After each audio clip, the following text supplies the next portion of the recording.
سود باطل کی روشنی کو سلب کر لیتا ہے، ایمان کے ڈھیر اور ایمان کے جو انسان کا نور ہوتا ہے من کے اندر اس کو بجھا دیتا ہے۔ اللہ تبارک و تعالی نے سود سے منع کیا۔ اسلام سے پہلے عرب معاشرے کے اندر سود کا کاروبار عام تھا۔ لوگ اپنے لین دین کے اندر معاملات میں سود کو عام استعمال کرتے ہیں۔ پھر اللہ تبارک و تعالی نے اس سے منع کر دیا اور بالکل دو الفاظ میں ارشاد فرمایا، یا ایھا الذین آمنوا اتقوا اللہ وذروا ما بقی من الربا ان کنتم مؤمنین۔ اے ایمان والو اللہ سے ڈرو، وذروا ما بقی من الربا اور چھوڑ دو جو سود بقیہ رہ گیا ہے، جو تم معاملات پہلے کرتے تھے۔ فَإِن لَمْ تَفْعَلُوا فَأْذَنُوا بِحَرْبٍ مِّنَ اللَّهِ وَرَسُولِهِ۔ اور فرمایا اگر تم نے ایسا نہ کیا، یعنی اگر تم نے سود کو نہ چھوڑا، سود کے کاروبار کو نہ چھوڑا، سودی معاملات اور لین دین کو نہ چھوڑا، فَأْذَنُوا بِحَرْبٍ مِّنَ اللَّهِ، تو پھر اللہ تبارک و تعالی کا تمہارے خلاف اعلان جنگ ہے۔ جو سودی کاروبار کرنے والے ہیں ان کے لیے اللہ نے فرمایا کہ ان کے خلاف اللہ کا اعلان جنگ ہے۔ اگر تم نے ایسا نہ کیا، اگر سود نہ چھوڑا تو پھر سن لو کہ اللہ نے تمہارے خلاف اعلان جنگ کر رکھا ہے۔ سو اتنے سخت الفاظ کے ساتھ اللہ نے سود کے کاروبار سے منع کر دیا اور فرمایا کہ خبردار اس کا اب تمہاری زندگی کے اندر کوئی جو ہے وہ حصہ نہیں رہا۔ ایک مومن بندے کی زندگی کے اندر سود بالکل ختم ہے۔ سو یہ جس طرح ابتدائی اسلام کے اندر منع کیا گیا اور آقا کریم صلی اللہ علیہ وآلہ وسلم کے صحابہ نے قرآن کی اس آیت کو سنا، اس پر ایمان اور یقین کیا، اور پھر جتنے معاملات سود کے تھے وہ سارے کے سارے ختم کر دیے گئے۔ یعنی چونکہ اسلام سے پہلے رائج تھا طریقہ سود کا، تو جب قرآن کریم کی آیات نازل ہوئی تو اللہ تبارک و تعالی نے جن دلوں کو ایمان کے نور سے منور کیا تھا انہوں نے پھر سود کے کاروبار کو چھوڑ دیا۔ انہوں نے کہا کہ جب رب نے منع کیا ہے تو رب کے رسول نے اس کی تصریح فرما دی اور وضاحت کر دی، تو پھر انہوں نے سود اپنی زندگی سے نکال پھینکا۔ یہ نہیں سوچا کہ ہمارا تو اتنا پیسہ ڈوب جائے گا، ہمارا تو اتنا سرمایہ ڈوب جائے گا، ہم نے تو اتنے معاملات کر رکھے ہیں، وہ سارا کا سارا ہمارا پیسہ، وہ سارا کا سارا مال ضائع ہو جائے گا۔ یہ چیز ان کے ذہن کے اندر نہیں آئی، اس لیے کہ وہ اپنے ایمان کے اندر خالص تھا، ان کا ایمان کامل اور یقین کامل تھا۔ اس لیے جب سود کا یہ حرمت نازل ہوئی تو انہوں نے فوراً اس پر عمل کیا، اور یہ وہ دور تھا کہ اس دور کے اندر امت انتہائی غربت کا جو ہے دورانیہ گزار رہی تھی۔ وہ دور ایسا تھا کہ اس وقت میں مسلمانوں کے پاس کوئی سونے کی کانیں نہیں تھی، اس دور میں تیل کے کنویں نہیں تھے، اس دور کے اندر جو باقی معدنیات کے ذخائر آج کل اسلامی ممالک کے اندر موجود ہیں ان میں سے کچھ بھی نہیں تھا۔ نہ سونا تھا، نہ چاندی کے ذخائر تھے، نہ تیل کے کنویں دریافت ہوئے تھے، کچھ بھی نہیں تھا، لیکن ایمان کامل تھا۔ سو انہوں نے جب قرآن کریم کے اندر سود کی حرمت نازل ہوئی فوراً اس سے توبہ کی اور گزشتہ جتنا سود کا کاروبار تھا سارا کا سارا ترک کر دیا، اور پھر جب انہوں نے سود کے کاروبار کو چھوڑا، اللہ اور اس کے رسول صلی اللہ علیہ وسلم کے حکم کو مانا، اللہ تبارک و تعالی کی طرف سے فضل یہ ہوا کہ پھر امت کی حالت سدھرتی چلی گئی، وہ غربت کا جو دور تھا وہ مٹتا چلا گیا اور غربت کے وہ ایام ختم ہوتے چلے گئے، اور پھر ایک زرخیزی کا دور امت مسلمہ پر آیا۔ پھر ایسا دور بھی امت مسلمہ پر آیا کہ زکوٰۃ کا مال بیت المال کے اندر رکھا ہوا پڑا رہتا تھا اور کوئی زکوٰۃ وصول کرنے والا مسلمانوں کے اندر موجود نہیں ہوتا۔ پھر ایسا دور بھی آیا کہ جب انہوں نے سود کی لعنت کو چھوڑا، اللہ تبارک و تعالی نے اس کی برکت سے، اس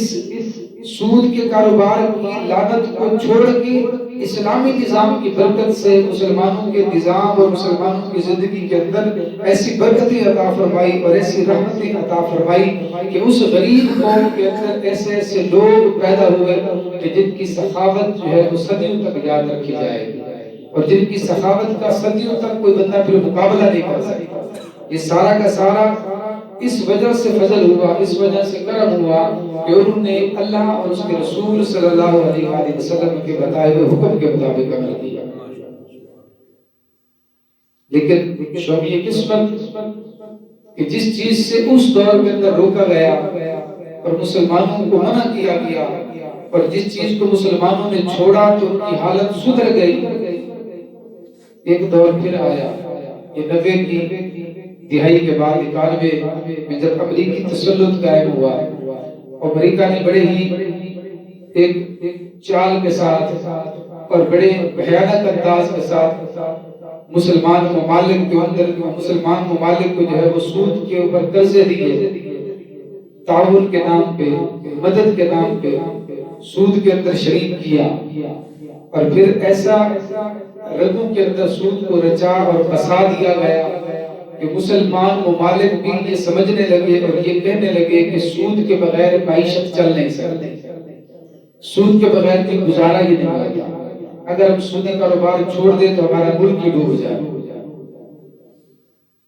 سودی کاروبار کیا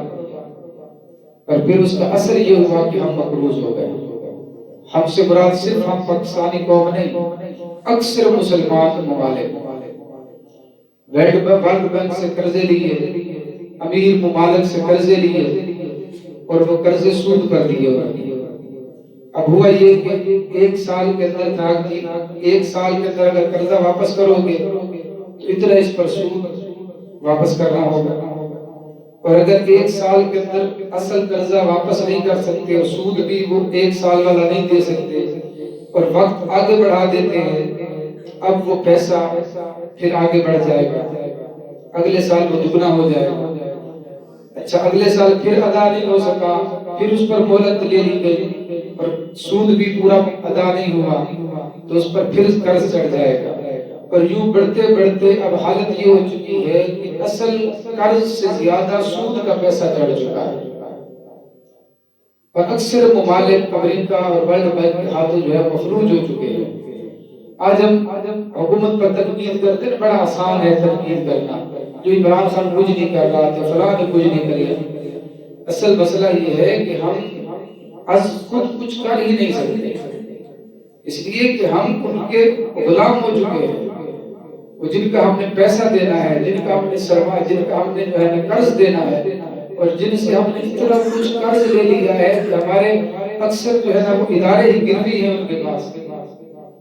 تو جن کا سب کچھ ہم نے دینا ہے، اگر ان کی بات نہیں مانیں گے تو کیا کریں گے؟ سو ہم مجبور ہوتے ہیں ان کی باتیں ماننے کے۔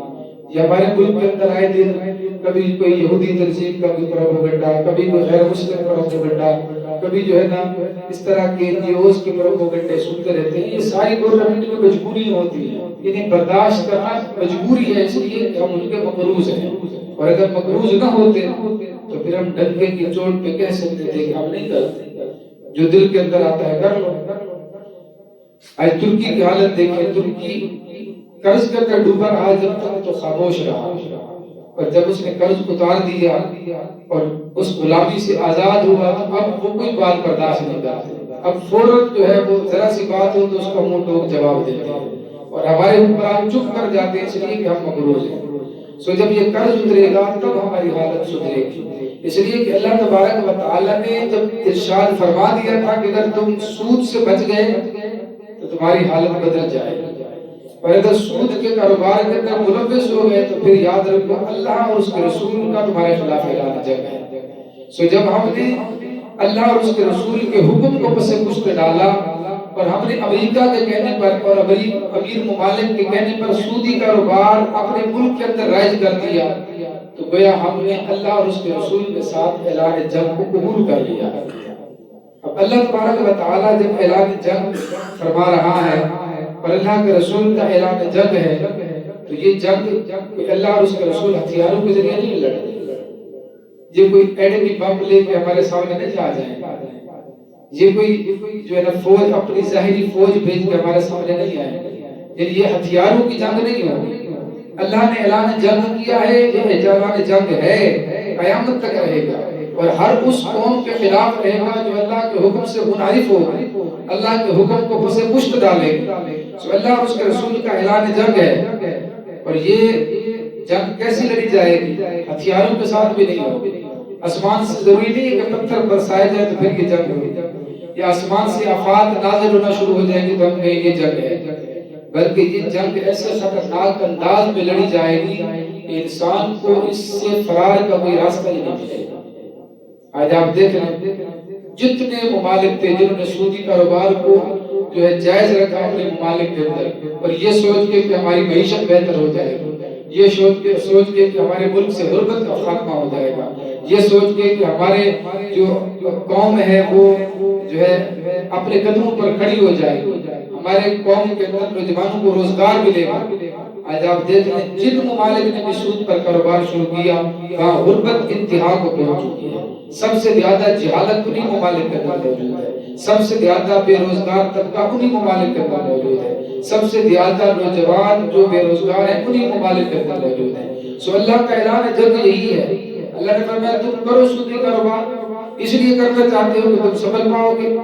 سو تم سودی کاروبار کر کے دیکھو، اور میں رب اپنا اعلان جنگ والا معاہدہ نبھاتا ہوں، میں تمہیں سدھرنے نہیں دوں گا، تمہاری حالت بہتر ہو ہی نہیں سکتی اس سودی کاروبار کو کر کے۔ سو آج ہم پچھتا رہے ہیں، نہ ہم سے قرض اترتا ہے، نہ ملک کی معیشت درست ہوتی ہے، اور نہ ہی ملک کے اندر جو ہے وہ روزگار کے کوئی موقع فراہم کر سکتے ہیں اپنی عوام کو۔ اور اس کا صرف ایک طریقہ ہے کہ ہم اپنے اس عمل سے توبہ کریں،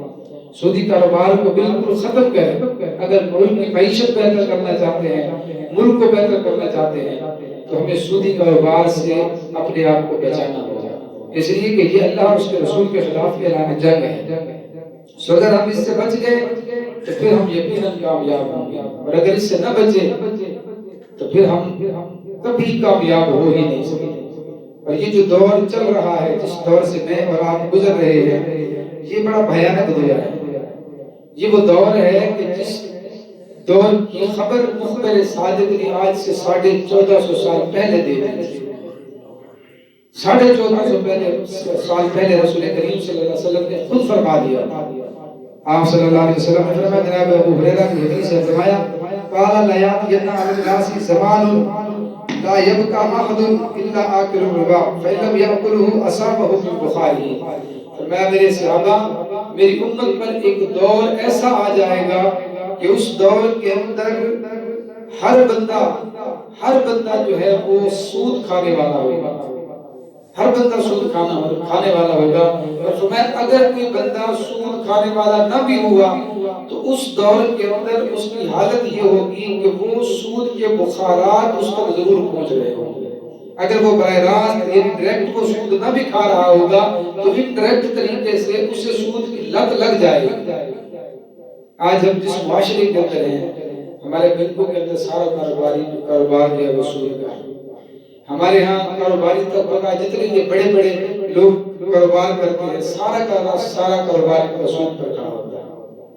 اور پھر ان لوگوں کو ہم پروٹوکول دے رہے ہوتے ہیں، وہ سودی کاروبار کر کے سود کے ذریعے پیسہ کما کے وہ جو ہے نا اپنا تجوریے بھرتے ہیں، ان سے بنگلے کوٹھے اور گاڑیاں خریدتے ہیں، اور پھر ہم ان کے پیچھے آگے پیچھے بھاگ رہے ہوتے ہیں، ان کو پروٹوکول دے رہے ہوتے ہیں، انہیں عزت دے رہے ہوتے ہیں، حالانکہ یہ اللہ تبارک و تعالیٰ کے نزدیک ذلیل ترین لوگ ہوتے ہیں۔ کتنے ذلیل ہوتے ہیں ہمارے معاشرے کے اندر، برا اسے کہتے ہیں جو زنا کرنے والا ہے،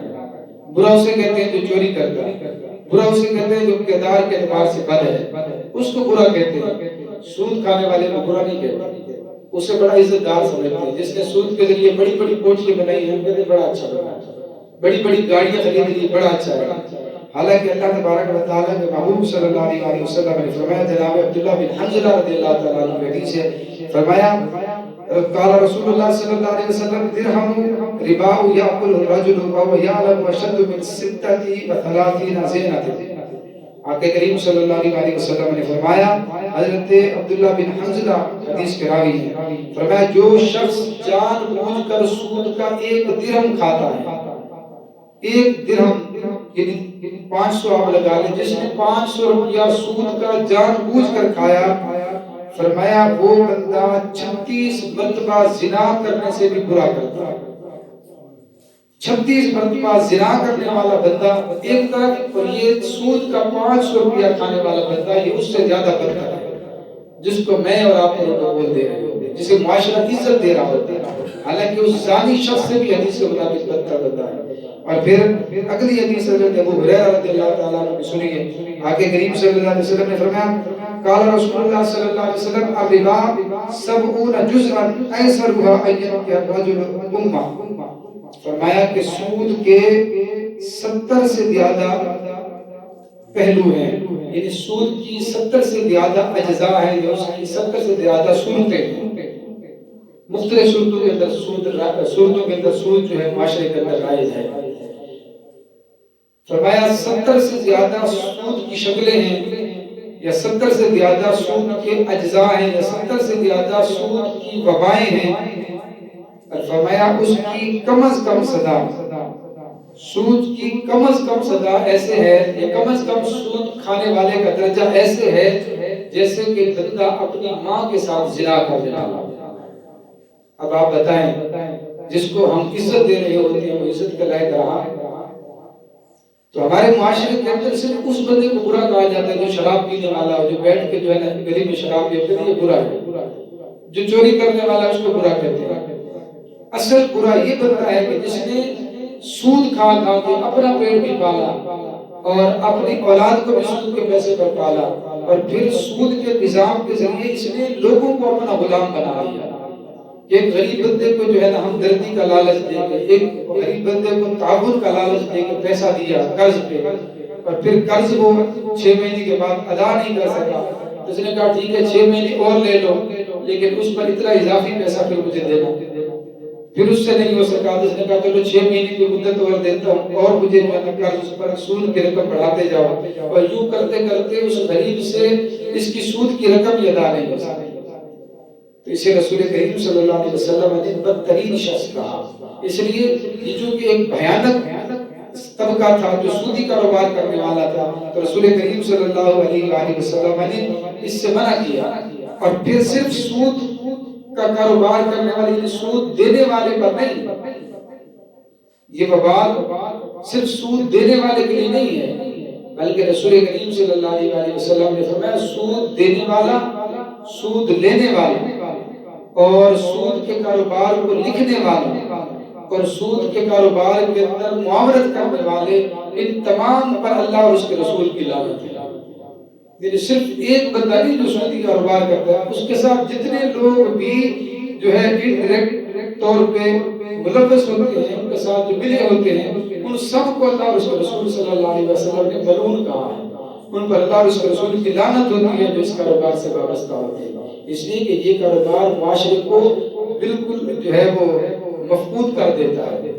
معاشرے کو بالکل اپاہج کر دیتا ہے، اور ماحول اور معاشرے کے اندر ایسی جو ہے وہ جراثیم اور غلاظت پھیلتی ہے اس کی وجہ سے، کہ جس سے صدیاں پھر گزرتی ہیں، قوم کو جو ہے اس